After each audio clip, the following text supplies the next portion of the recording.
Hello ladies and gentlemen, Sigval the Grim here, and today we are going to be taking a look at the Joker League of Anarchy chest, as many of you have requested and as it's going to be too far from the next news update that I'm going to post.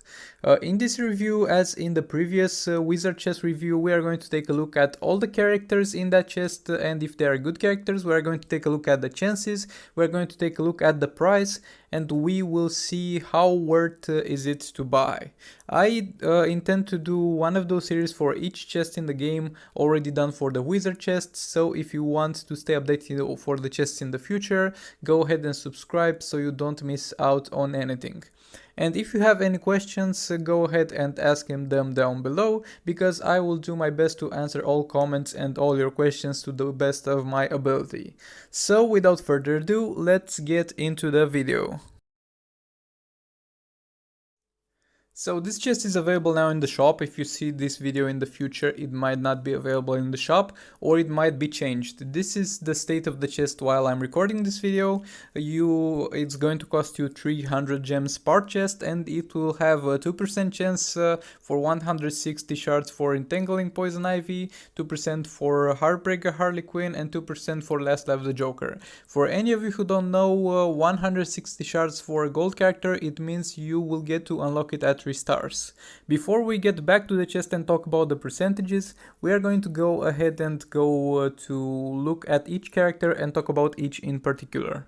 The first character that we are going to take a look at is Last Left the Joker, and we're going to start with his passive. The Killing Joker is going to be able to boost his damage for every character that dies in your team or in the enemy team. And this is great because this is the main source of his damage when it comes to arena and especially raids, and that is why he's going to be a great damage dealer in the arena and raids. The second part, which is the stun that he's going to inflict on the opponent when he dies, that can be useful in arena, but if your Joker is going to die, you are not doing a very good job.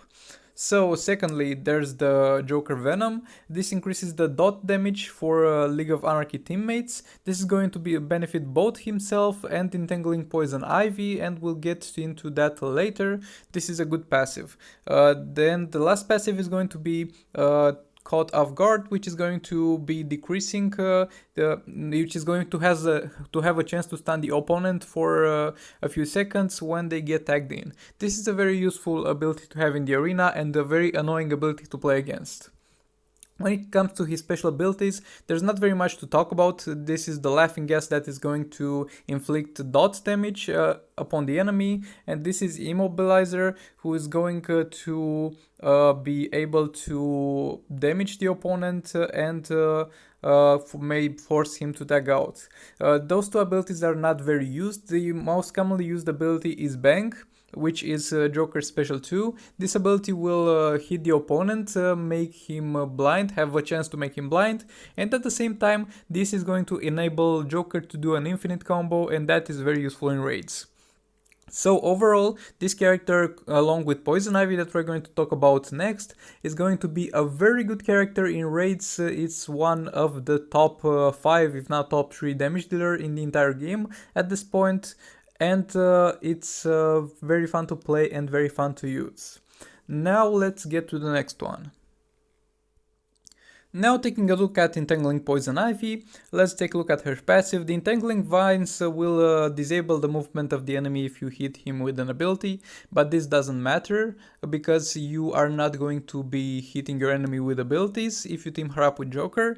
The second is Toxins, which is one of the most important ones, and it makes a percentage of the damage dealt by League of Anarchy teammates into dot damage, and that is going to help Last Life the Joker deal insane damage, or Heartbreaker Harlequin.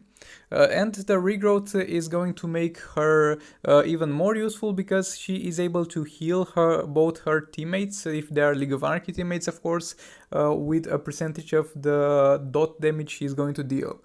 And her abilities are not important. The role she is used in is either with Last Left the Joker in the team or with Heartbreaker Harlequin in the team when it comes to raids, in order to boost their damage by making a percentage of their damage by basic attacks dot damage, and the other reason is to tag her in and heal them up and then tag her out.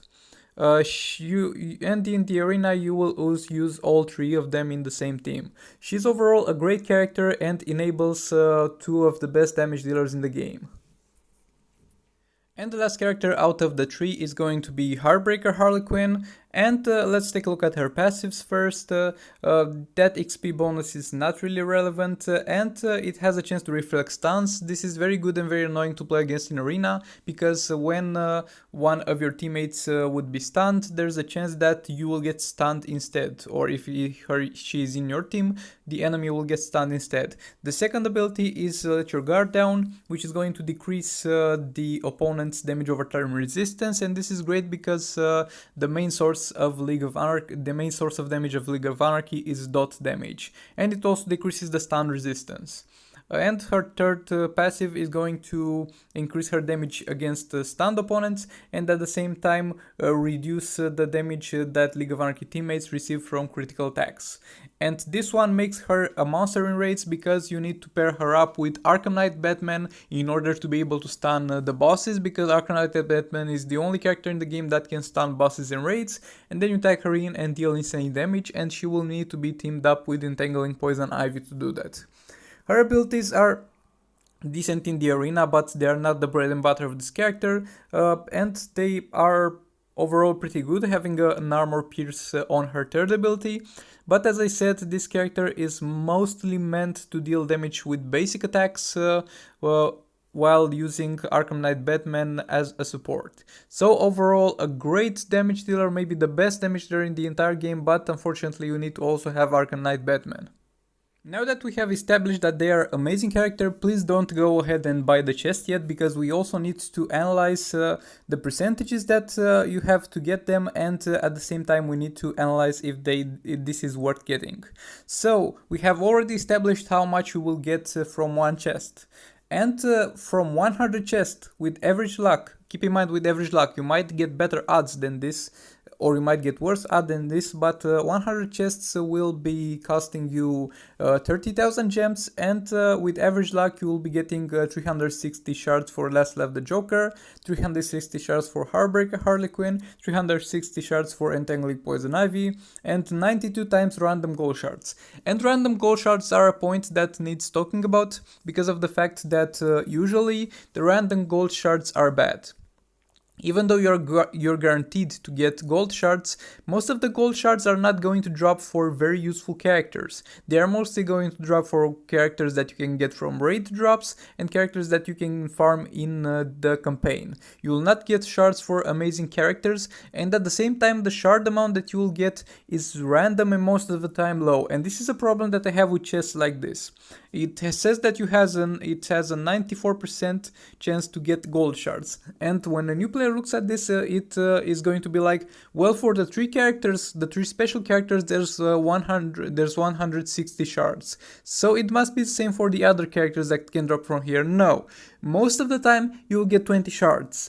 And sometimes you'll get 40 shards, and if you are extremely lucky you will get a higher amount of shards, but the chances to get a higher amount of shards are extremely low. So most drops from this chest, if they are not the special characters that we have talked about, are going to be 20 or 40 shards of gold characters that will most of the times not be good.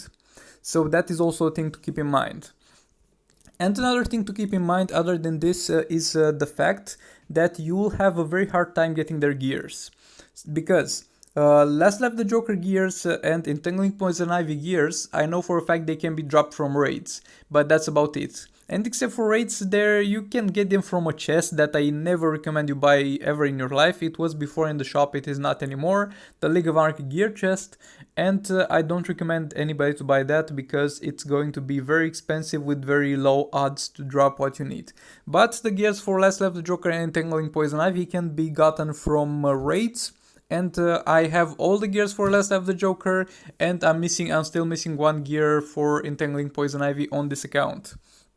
And for Heartbreaker Harlequin, I don't know if they can drop from raids because I haven't gotten any of them from raids, but I have all her gears at level 1 because a long time ago she was the character that you could get from the operations, and there you could also get her gears. Nowadays I don't know if you have any way to get her gears except from the unfair chest that drops League of Anarchy gears. And another important thing to mention is that a lot of challenges require you to have those characters.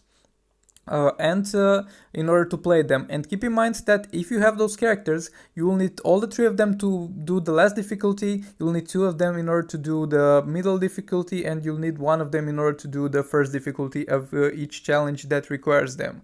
And the problem is that if you have all 3 of them, you're not guaranteed to do the 3rd difficulty of the challenge, because the 3rd difficulty of the challenge will be much harder than usual challenges, so you'll need to have a proper build on them. In order to have a proper build, you will need to have their gears. So without their gears, you will not be able even to farm the hardest difficulty in the challenges that they are required in. So in conclusion, should you buy this chest? Well, let's look at the pros and cons of the chest, and then let's go ahead and give a final verdict. So the pros of this chest are that it has good characters, it has needed characters in challenges, and they are good in arena and amazing in raids. This sounds very good on paper. But the cons of this chest are that, first of all, there are very low chances that you will get the characters you want. Secondly, 2 of them are going to drop from raids, talking about Last Left the Joker and Entangling Poison Ivy, so you have a chance to get their shards from there. Then there's no way to get their gears except for raid drops for Last Left the Joker and Entangling Poison Ivy, and for Heartbreaker Harlequin I don't even know if there's any way to get them except for that unfair gear chest. And a third point to make is the fact that Heartbreaker Harlequin is in a quite expensive team, because you'll need to have Arkham Knight Batman in order to use her as full capacity. And the last con that I want to mention is that the shards that you're going to get if you don't get those characters will be 90% of the time crap, and will not be very beneficial for you in any way. So with all this in mind, should you buy this chest? Well, there's a few points to be made. First of all, if you are watching this video on release, you shouldn't buy this chest most definitely, because soon it will be the anniversary, 3-year anniversary for Injustice 2 Mobile, and there you might get much better deals. So if I were you, and that's what I'm going to do, I would save up your gems. And secondly, those are points that can apply to people that watch it right now and people that watch it in the future. So I think you should buy this chest only if you got all the gears unlocked from raids for both Last Left the Joker and Entangling Poison Ivy. You can do this by going into your collection and clicking on them. Even though they are not unlocked, it will show you what gears you have for them. And by seeing this, you will be able to determine if you should buy them. If you have all the gears unlocked for them, or almost all the gears unlocked for them, then go ahead and go for this chest. If not, then you should most definitely not go for this, because even if you get lucky and you get a good drop, it will be useless to you since you will have no gears for them. And at the same time, if you are watching this video on release, there still are much better deals in the shop. For example, Silver Banshee is a great character, and you can get her gears from the challenge of her, and you can unlock her here in order to speed things up, and she's a great damage dealer in raids, and Entangling Poison Ivy is also a good character, and those premium chests are on sale. If you are impatient and you can't wait for the Injustice 2 Mobile 3-year anniversary in order to get better deals, those 2 chests are amazing deal, and also the artifact chest is a good chest, and you should most definitely not go for this. I hope this video was explanatory enough and it was useful for everybody. Thank you very much for watching. I will do this review on almost every chest in the game, hopefully in the future. So make sure that you are subscribed and make sure you hit that bell button so you don't miss any upload. If you have any questions, let them down in the comments and I'll answer them to the best of my ability. Thank you for watching, and I'll see you in the next one.